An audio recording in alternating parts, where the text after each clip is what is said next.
আসসালামু আলাইকুম। আজ আমরা জানব মহানবী হজরত মুহাম্মদ সাল্লাল্লাহু আলাইহি ওয়াসাল্লামের অসাধারণ সৎ চরিত্র ও দয়ার গল্প, যে চরিত্র মানবজাতির জন্য চিরন্তন উদাহরণ। চলুন শুরু করি আজকের অনুপ্রেরণামূলক গল্প। ছোটবেলা থেকেই নবী মুহাম্মদ সাল্লাল্লাহু আলাইহি ওয়াসাল্লাম ছিলেন অত্যন্ত সৎ ও বিশ্বস্ত। তিনি কখনো মিথ্যা বলতেন না এবং কারো সাথে প্রতারণা করতেন না। মক্কার মানুষ তার সততা ও ন্যায়পরায়ণতার জন্য তাকে ডাকত আল আমিন।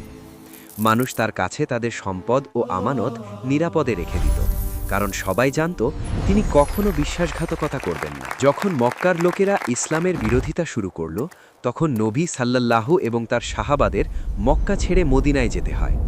এই ঘটনাকে বলা হয় হিজরত। পথ ছিল কঠিন এবং বিপদে ভরা, কিন্তু নবী সাল্লাল্লাহু সবসময় সাহাবাদের সাহস দিতেন এবং বলতেন, ভয় পেও না, আল্লাহ আমাদের সাথে আছেন। নবী সাল্লাল্লাহু ছিলেন অত্যন্ত দয়ালু ও করুণাময়।